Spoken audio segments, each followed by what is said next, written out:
Hi, I'm B. And I'm T. And we're T and B, and we're talking books. We are. And today, Ebooks. we're going to talk about ebooks and the ebook industry and publishers and what they need to do to make it easier for themselves. Because we know. They can talk to us. I guess the first thing about the debate is stop polarizing. It doesn't have to be one or the other. There's room for both. Room for everybody and God. all types Yeah. of books. I buy books all the time, and I would love ebooks. Exactly. We both are like craving Oh. an e-reader, but I would never give up the prettiness and the beauty of books. They're too nice. Because they're too beautiful. Exactly. So basically, I think our main point is forward thinking on publishers' part. So, they need to start not being scared of it and being more, I don't know. Well, how about changing the debate? I mean, everybody talks about, there's going to be plagiarism and theft and blah, blah, blah, blah. Yeah. I mean, my God. First of all, publishers, when's the last time you paid for a book? Talk to me about lending books around when you pay the kind of money we do to buy books, to read them and love them. Yeah, exactly. I lend my books to Bobby. She lends her books to me. That's part of book culture, it's right? It's part of, spreading the word. So and really, it's with e-format. Well, it happens with every copyright material, right? Music. Let's look at the music industry. They went through a kind of hell in a handbasket kind of deal, and that was because they didn't want to accept that they had to let go a little bit, and that's what they needed to do. And then iTunes basically rules the world now. So, that kind of thinking where you have to give a little to get a lot is really what publishers have to look at. Well, and I don't think you're giving anything. You're not really. We're changing, right? But you're changing your thinking, and I guess that's what it is. I mean, I think about traveling last year when I traveled. I would have loved an ebook reader and the ability to download books, because if I want English books and I'm in the middle of nowhere in Portugal, you're gonna want something. Would have been nice. Yeah. Instead of and there's some types of books that you're never actually gonna buy as an ebook, and that's the main thing, is that pretty books and like, for instance, if you're a graphic novel fan, you're not gonna buy an ebook because actually they don't make ebooks for graphic novels yet. So number one. Number two, it's a tactile kind of thing, and it's very, very visual, so you can't really do that through an ebook. You can't have that experience, right? You can't have an art book as an ebook. Come on. Well, I mean, and you may be able to in the future. Yeah. But that's the nature. But that's changing. I mean, what was I reading today? There's The Better Pencil, the book The Better Pencil. The guy starts out the book talking about Plato. Yes. And how Plato was bemoaning the written word because it's going to ruin our memories. And it did, but that's okay.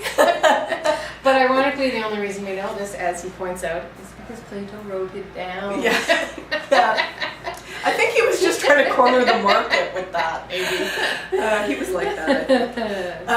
But that's the basic thing, is that, and did we segue? We've done this taping like twice and it didn't work. So I'm just trying to remember all the things we talked about. It's big trouble. Like the hardcover book issue. Like, I don't buy hardcover books. It's a personal rule. Like, I just don't do it. I do, but we all are different, So basically, but these are not the same type of thing. No. These are like gift books. So it's like a beautiful edition that you'll never get again, basically. Yeah. So, these were Faber and Faber's. It's their 80th anniversary, and they got different artists to do each cover. And they're gorgeous. I mean, what a gift, right? Mm-hmm. You get all these collections of poetry. What do you do with the collection for my shelves? See? The next time I move, so I can move 24 more books. Can I sell books or can I sell books? But this is what I'm saying. It's like the ebooks is like for a specific type of reading, and it's for a specific type of person too. I mean, I kind of cross over just because I'm a book person, but like people who travel a lot, people who have to read for their work. Yeah. These things are important. How nice would it be on the bus? I mean, to say, like, come on. So, this is what we're saying. Yeah, in the end, come on, grow up. Ebooks are not the end of the world. They're not going to ruin bookstores. As a matter of fact, I think in some ways they're actually going to be nicer for those of us who work in smaller, sort of independent stores, Because It it's could gonna help be a lot. it's gonna be like the larger novels. I think like the Dan Browns and that sort of Yes. thing that people Are going to want. Yeah, because as those are an books ebook. that you don't necessarily. They're not books that are going to be fundamental to your understanding of culture in the Really? future. Really? Unless I miss my mark. They're entertaining, don't get me wrong.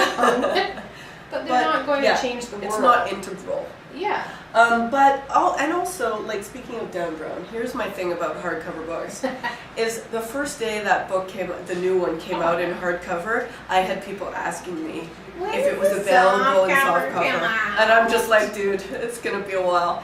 But I know. But it shouldn't be, and you should be able to pay for reading that without lugging a hardcover around. I wonder if you could release a hardcover and a softcover at the same time and still sell both. I would assume you could.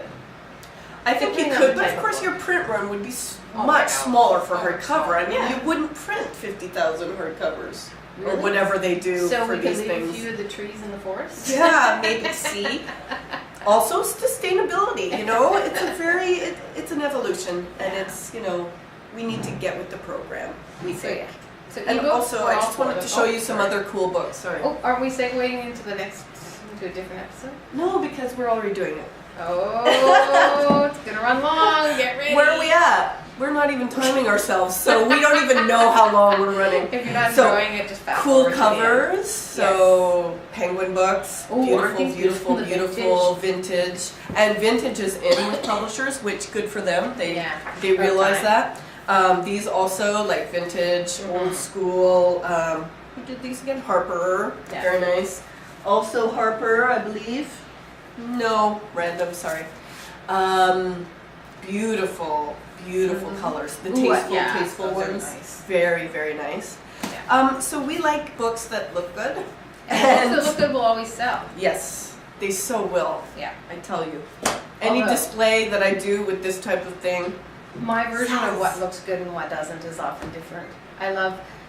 We do book events for it's different not. people. For different people. Okay. We did an event for a professor who was very excited because he felt his cover made that crossover between text and trade and how excited he was and how his text publisher was also excited, and I took one look at the cover and I was like, yeah, because it was clearly a text cover. Yeah. It's just, academics. We love them. I love academics pin. I should have worn it today. But there's like this gap. It's like a little bridge between academic books and general trade, and it's like it's not the same. It's I not think the same. of Europa editions. Europa, beautiful. They do beautiful covers. Yes. I've read a number of their books in the past, like Elegance Yes. of the Hedgehog, The Gourmet. And what's interesting about these covers is that they're European without actually being European. I don't know if you noticed that, but you know how French books are very, very simple and really not much to like the design. They're all very generic and the same look. But I really like these because they look all sophisticated and beautiful without being too like plain, which is very, very nice. The new Poisonville with the Italian author. It's Oh, a yes. fantastic Beautiful. cover for Beautiful. a noir book. Yeah. I love it. Beautiful. And these books are amazing. Anyway, Yeah. in general, we think they're very cool. Yes. We're More happy people they're should- around. More people should read them. Yes. So That's it for me. Thanks for tuning in.